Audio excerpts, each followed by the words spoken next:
Mesdames et messieurs, bonsoir, bienvenue dans cette édition. Au sommaire à la une, lutte contre la pandémie de Covid-19. La Fondation Prosmi appuie le secteur éducatif. Hadja Diéné Kondé a offert un important lot de kits sanitaires à l'école primaire Sainte-Marie de Dixine. La Banque mondiale apporte également son soutien au gouvernement guinéen dans l'amélioration du système de santé. L'institution bancaire vient d'octroyer des engins roulants au ministère de la Santé, des moyens logistiques pour soulager les hommes de terrain. Et puis, poursuite de l'opération d'achat des noix de cajou par le gouvernement aux producteurs de la région de Kankan. L'opération s'inscrit dans le plan de riposte contre la pandémie de Covid-19. Voilà pour les titres. Encore une fois, bienvenue à tous. Ce journal s'ouvre sous la situation socio-politique au Mali. La conférence extraordinaire des chefs d'État et de gouvernement s'est tenue aujourd'hui par visioconférence. Plusieurs mesures ont été prises à nouveau pour sortir rapidement de la crise au Mali. Parmi ces mesures, la mise en place d'un organe de transition dirigé par un civil. Par ailleurs, les gouvernants de l'Afrique de l'Ouest ont pris acte de la libération du président Ibeka. Nous vous proposons un extrait de la déclaration finale du sommet. Suivez.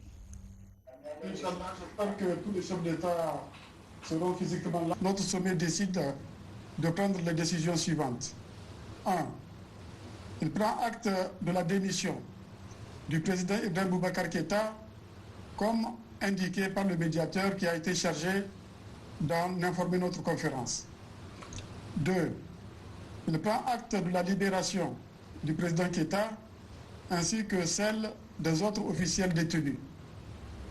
Il demande aux responsables du CNSP d'engager une transition civile immédiatement en consultation avec la Cour constitutionnelle, les partis politiques et les organisations de la société civile et tous les autres acteurs qui peuvent contribuer à la mise en place d'une solution de sortie de crise. Il décide que cette transition civile doit prendre en compte les éléments suivants. 1. Nomination d'un président de la transition. Cette personnalité civile, reconnue pour ses qualités professionnelles et sa probité intellectuelle et morale, sera chargée de diriger la transition. Le président de la transition ne sera pas candidat à la prochaine élection présidentielle. 2. Nomination d'un premier ministre civil, chef de gouvernement, reconnu pour ses qualités professionnelles et sa probité intellectuelle et morale. Il sera chargé de conduire le gouvernement sous la responsabilité du président de la transition. Ce premier ministre ne sera pas candidat à la prochaine élection présidentielle. 3. Mise en place rapide d'un gouvernement pour faire face aux différents défis du Mali et en particulier préparer les élections législatives et présidentielles dans un délai de 12 mois. Autre actualité politique à Conakry, tenue de la réunion du comité interparti autour des opérations du processus électoral. Les travaux étaient axés surtout sur l'état d'avancement du traitement des données au niveau du site central. L'opération intervient après le recensement exceptionnel des électeurs. Makemedonzou. La Commission électorale nationale indépendante fait le point des activités du chronogramme électoral. Devant les acteurs politiques et les partenaires techniques et financiers, la CENI fait le point sur l'état d'avancement du traitement des données au niveau du site central après le recensement exceptionnel des électeurs. L'institution en charge des élections dans notre pays se dit prête à respecter la date du 18 octobre. La plupart, il y a des activités qui sont terminées à 100%. Il y a des activités qui sont finies à 80, d'autres à 90%, d'autres à 80%. Au-delà de ça aussi, c'est la détection des présumés mineurs dans la base de données. Le travail est effectué, mais c'est la CENI dans son ensemble qui a demandé soit une certification du module, mais une vérification ou validation du module. Nous avons écrit à la CEDEAO dans ce sens. La CEDEAO est là pour nous assister techniquement avec 3 experts et aussi vérifier ce module. Donc on ne peut pas trancher, parler des résultats sans que ces experts ne passent en peigne fin le système de déduplication que nous avons eu à faire pour les activités restantes vont bon train au niveau du chronogramme. Pour la CENI elle est prête pour aller vers l'organisation de ces élections. Et les dispositions qui vont être données par la CEDEAO, elles seront intégrées au niveau du fichier électoral pour nous permettre d'aller, n'est-ce pas, à ce scrutin-là. Pour la crédibilité des activités électorales, un manuel de transparence vient s'ajouter aux réunions du comité interparti. Ce manuel définit les responsabilités dans le déroulé d'une consultation électorale. Nous avons pensé qu'il était aussi important de définir clairement ce que c'est que la transparence du processus électoral, qui n'est pas que le processus et qui consiste à faire la transparence dans chacune des opérations du processus électoral. Enlever le doute et la susceptibilité et surtout des comportements qui peuvent entacher la crédibilité des résultats des élections. D'autres opérations précédentes, comme l'installation des démembrements de la CENI dans les 38 circonscriptions électorales du pays et le guide du candidat sur cette élection présidentielle, ont été rappelés par les commissaires de la CENI. Les réunions du comité interparti interviennent avant le lancement de toute activité du chronogramme électoral. Et puis, lutte contre la pandémie de Covid-19, la Fondation Prosmi apporte son soutien à l'école guinéenne. Elle a procédé à la remise d'un important lot de kits sanitaires à l'école Sainte-Marie de Dixine. Il s'agit de 20 000 masques de protection, des solutions hydroalcooliques et des médicaments essentiels. Un soutien de Hadjadjane Kondé pour une meilleure prévention du corps enseignant contre le coronavirus. Diamokaba. La Fondation Prosmi de la Première Dame de la République intensifie ses efforts dans la lutte contre le Covid-19. Ici à l'école Sainte-Marie de Dixine, elle met à la disposition du ministère de l'Éducation nationale d'importants lots de kits sanitaires. C'est pour préserver la santé des enseignants. C'est un privilège de gérer un ministère, d'organiser des examens dans une période de pandémie et en même temps de recevoir la Première Dame pour venir vous encourager, vous remercier et vous féliciter. Je pense que c'est un honneur que n'importe quel ministre de la République souhaiterait avoir. On est content et on est satisfait parce que ce n'est pas simplement la quantité du don, c'est aussi le fait que ça vienne d'elle, du cœur, parce que tout simplement c'est aussi une dame qui a été extrêmement brillante lorsqu'elle était en situation de classe. Elle sait ce que vaut l'école. Au cœur de ce centre de réception des copies d'examen, ils sont plus de 1000 enseignants qui bénéficient de cet apport de Hadjadjane Kondé. Le soutien contribue à la protection du corps enseignant et accompagne le gouvernement. Je suis là pour féliciter le corps enseignant de Guinée ainsi que les cadres et hauts cadres, monsieur le ministre et ses cadres, les féliciter, les encourager et leur dire que je suis contente du fait qu'ils ont pu maintenir l'école guinéenne malgré la pandémie de coronavirus. Les élèves ont pu suivre à distance les cours. Ça a été vraiment quelque chose de bien. Nous avons pu éviter une année blanche. Ensuite, le fait que les examens se sont passés dans de très bonnes conditions. À la sortie des salles de classe, les enfants se sont exprimés contents des sujets. Et puis on a compris qu'ils n'étaient pas à la maison comme ça, qu'ils ont bien travaillé. Et ça, c'est grâce à la pédagogie qu'on leur a enseigné, l'encadrement qu'ils ont bénéficié. Comme tous les autres secteurs d'activité, l'éducation a été aussi frappée de plein fouet par l'épidémie à coronavirus.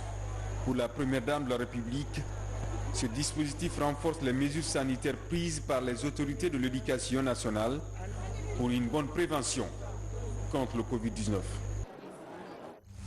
Coopération sino-guinéenne dans le secteur de la santé. Des experts médicaux chinois sont à Conakry. C'est pour épauler le corps médical dans la lutte contre la pandémie de Covid-19.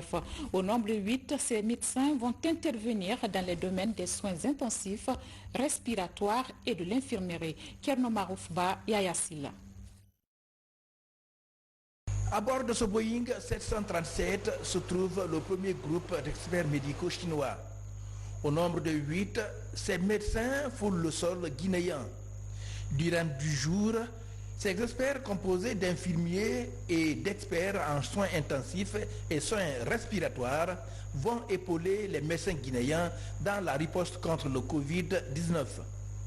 Ils constituent la première vague de médecins chinois à porter main forte à la Guinée après le sommet Chine-Afrique sur la solidarité dans la lutte contre la pandémie. Je suis convaincu qu'à travers les supports et les assistances du gouvernement guinéen, les pilotages de l'ambassade de Chine, que nous allons partager sans réserve toutes les expériences contre l'épidémie de la Chine.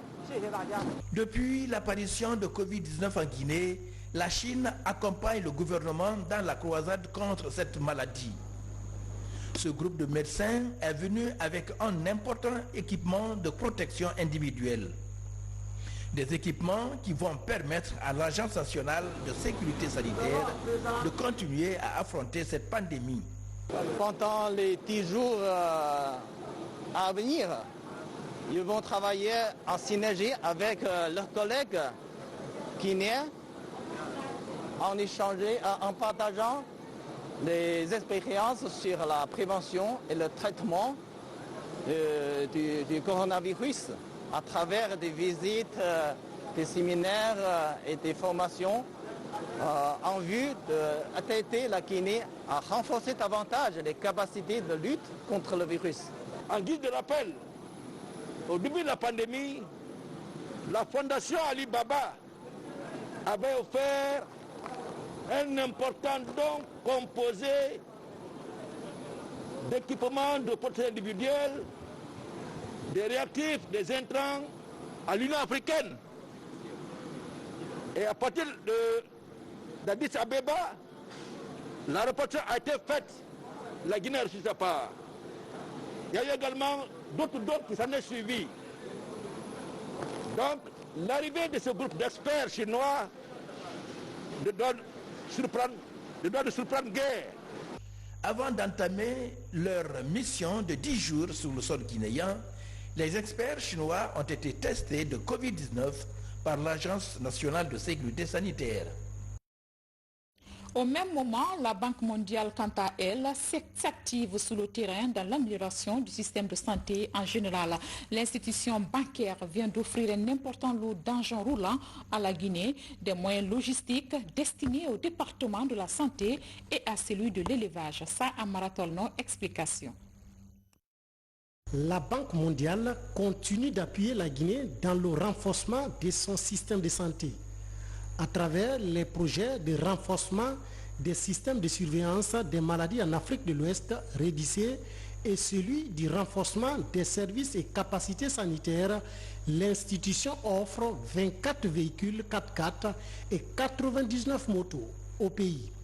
Le don est destiné aux départements engagés dans l'approche Une seule santé avec pour priorité le ministère de la Santé et celui de l'élevage. L'acquisition de ces matériels roulants sous le financement de la Banque mondiale et leur mise à disposition aux services bénéficiaires par le ministère de la Santé permettra sans nul doute à la qualification de la prestation du personnel en charge de la gestion des maladies en Guinée dans le but ultime de prévenir, détecter, répondre à toute crise sanitaire auquel le pays est confronté, mais aussi pour la continuité des soins de santé aux mères, aux enfants dans notre pays. Ces moyens logistiques vont non seulement faciliter la lutte contre les maladies zoonotiques, mais aussi contribuer au renforcement du système de surveillance des autres épidémies dans le pays. Avec ces motos, nos agences sur le terrain pourraient aller aux coins les plus reculés de la Guinée pour aller recueillir les informations ou prélever les échantillons qui seront communiqués à notre laboratoire central vétérinaire de diagnostic. Et cela permettra donc en un temps très court de procéder à des analyses dont les résultats sont déterminants pour les prises de décision en matière de santé. Pour le projet de renforcement des services et capacités sanitaires, il s'agit de 24 véhicules Toyota tout-terrain d'un montant de 880 657 $.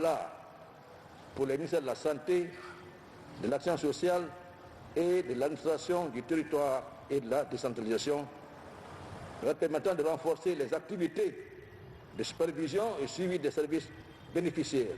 Donc, 10 véhicules pour les directions préfectorales de la santé de Djubreka, Koya, Forikaria, Kindia, Télémélé, Kankan, Kerwane, Kouroussa, Mandiana et Sigiri.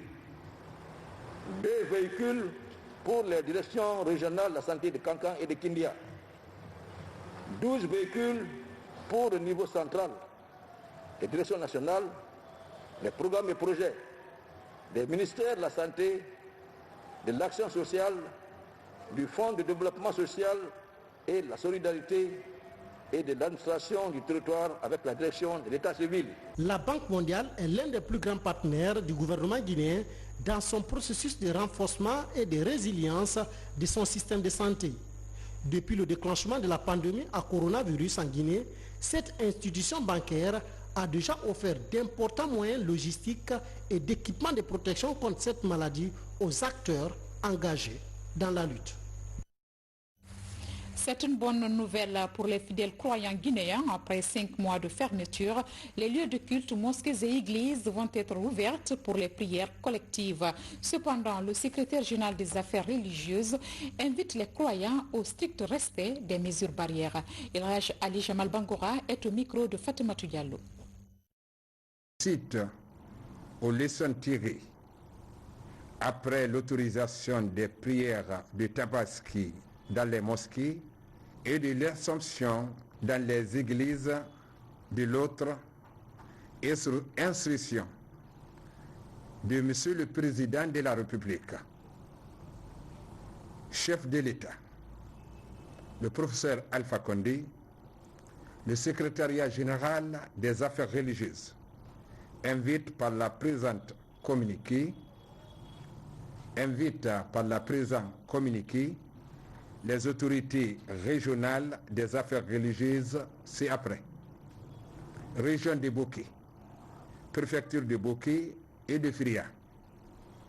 Région de Kindia, préfecture de Kindia, de Koya et de Dubrika. Région de Mamou, commune urbaine de Mamou. Région des Zérékouré, commune urbaine de Massanta. Zone spéciale de Conakry, les 5 communes de Conakry. À l'ouverture des mosquées les vendredis et les églises les dimanches pour les 2 grandes prières de la semaine. À compter du vendredi 4 septembre 2020 et du dimanche 6 septembre 2020. Et renforcement de la cohésion sociale, la coordination régionale des sages de la Guinée forestière vient de tenir une rencontre sur sa mission et ses objectifs. Elle réaffirme son engagement à œuvrer dans la promotion de la paix et l'unité nationale. La coordination apporte aussi son soutien aux actions du développement du chef de l'État, professeur Alpha Condé. Alpha Isiagaba, Mounir Bari. C'est une rencontre qui regroupe les membres de la coordination régionale des sages de la Guinée forestière. Il s'agit au cours de cette rencontre d'inviter les uns et les autres au renforcement du tissu social et l'unité nationale. Nous voulons porter à la connaissance du peuple de Guinée, ainsi que de l'opinion internationale, que le rôle de la coordination des sages de la Guinée forestière et celui du Haut Conseil des patriarches des 7 préfectures de la région reste éminemment moral et culturel pour la culture de la paix, le renforcement de l'unité nationale, la concorde sociale, la sauvegarde des valeurs ancestrales et la non-violence. C'est avec une grande stupéfaction que nous avons appris sur les ondes de certains médias privés et les réseaux sociaux de l'existence d'une soi-disant coordination de la Guinée forestière dénommée Coordination des unions forestières, qui aurait remplacé celle légitime créée depuis 1967 et reconnue par tous les patriarches de la Guinée forestière avec leur population. La coordination forestière légitime, représentant sur le plan moral et culturel la Guinée forestière à Conakry, agissant en lieu et place des patriarches de la région, reste et demeure dirigée par Elhaj Ahmad Toba et les représentants des sages des 7 préfectures. Ces notabilités en compagnie de certains cadres de la région forestière ont réaffirmé leur engagement à accompagner le chef de l'État dans ses programmes et projets de développement en faveur des populations. Tous s'engagent auprès du patriarche pour prôner la paix et la non-violence, surtout en cette période préélectorale. Il ne s'agit pas aujourd'hui d'un troisième mandat pour le professeur Alpha Condé. Eu égard à la nouvelle constitution approuvée par voie référendaire par une large majorité de la population guinéenne. Cette nouvelle constitution ouvre la porte à chance égale à tous les candidats et à toutes les candidates désignés par leurs partis politiques respectifs à se présenter à la première élection présidentielle de la 4e République.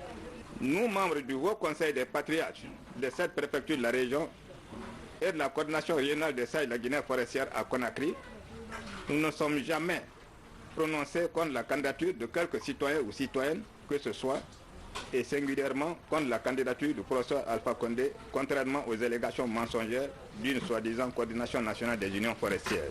Ces membres du Haut Conseil des patriarches de cette préfecture de la Guinée forestière et de la coordination régionale des sages comptent mutualiser les efforts en faveur du développement de la Guinée.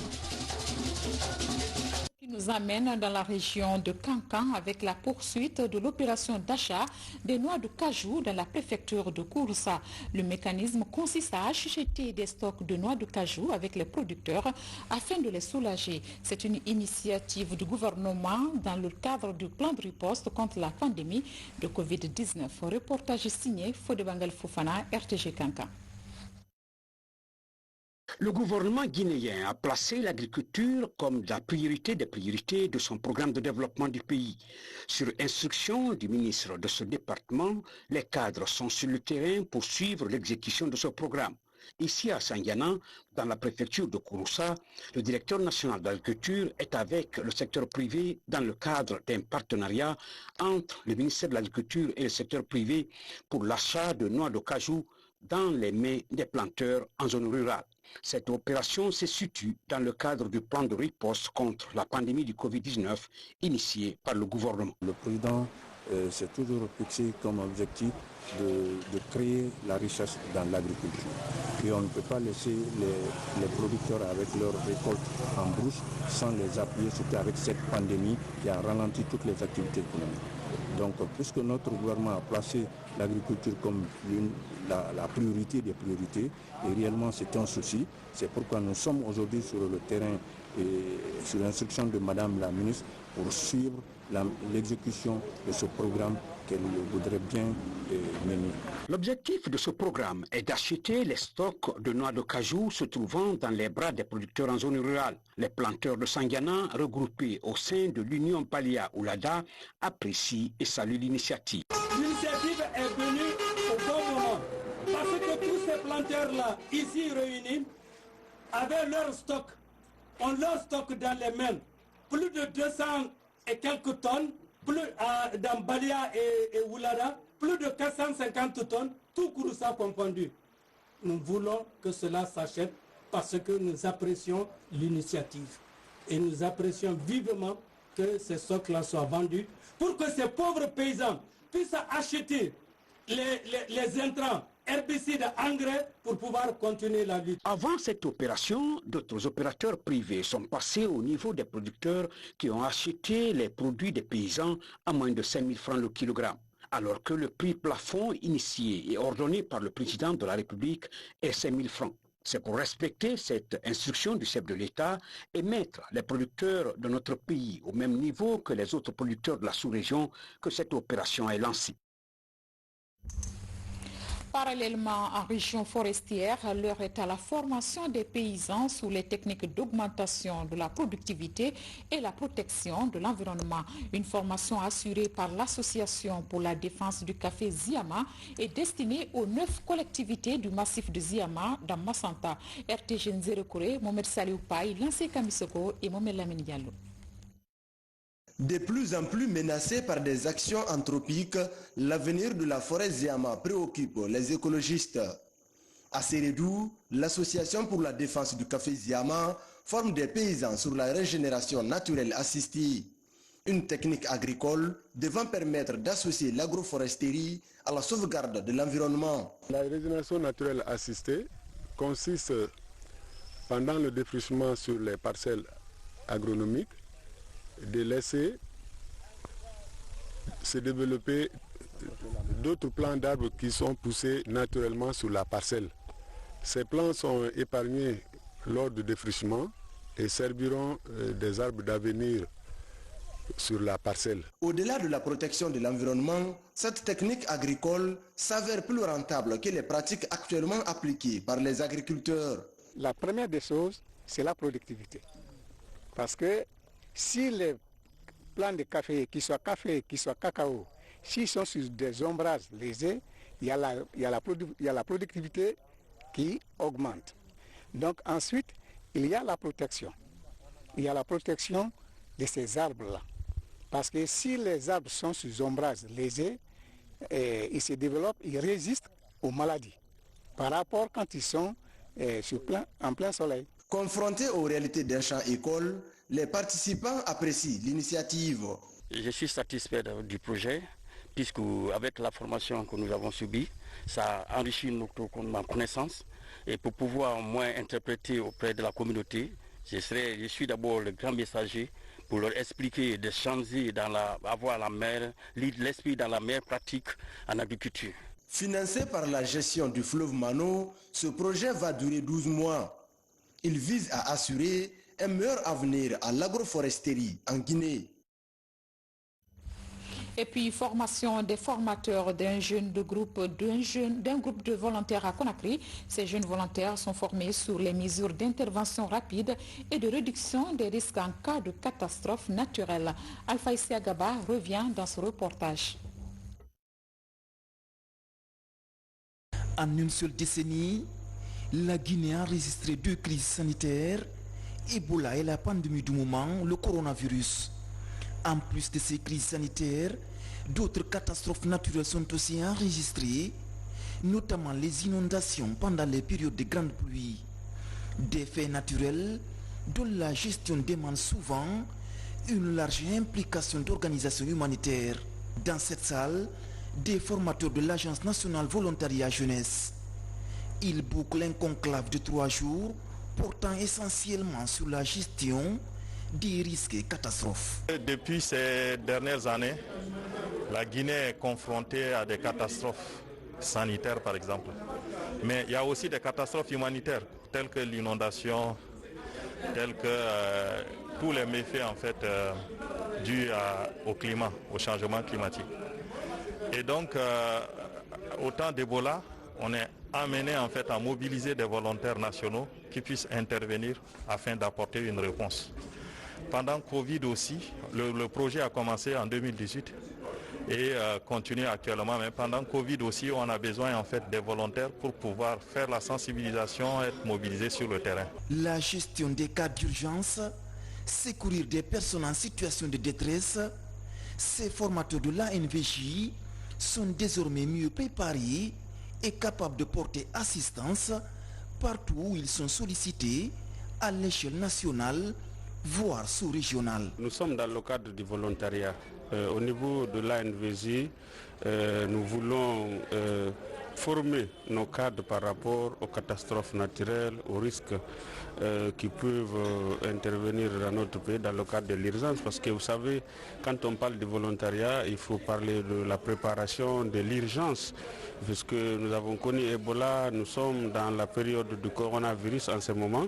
Donc il faut former les cadres formateurs de l'ANVJ pour les permettre de se préparer en cas de catastrophe naturelle dans notre pays pour pouvoir intervenir de façon immédiate. Il s'agit d'envoyer l'ANVJ à embrasser ici l'univers humanitaire, maintenant former des volontaires et les associer, créer un réseau.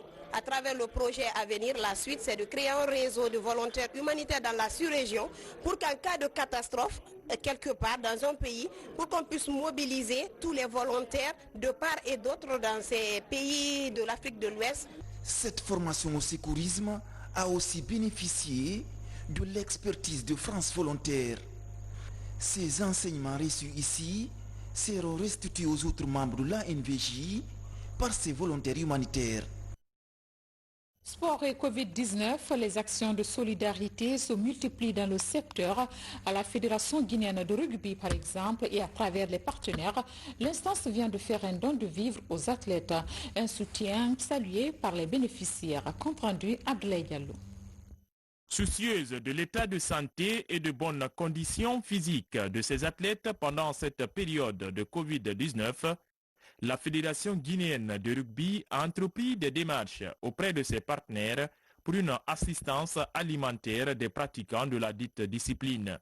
Le don est composé de masques de protection, de savon, de sucre, d'huile, de boîtes de conserve et de boissons. Vous savez, quand quelqu'un est habitué à pratiquer le sport et qu'il reste tranquille 1 mois, 2 mois, 3 mois, ça suscite des maladies. Donc ça a été notre souci.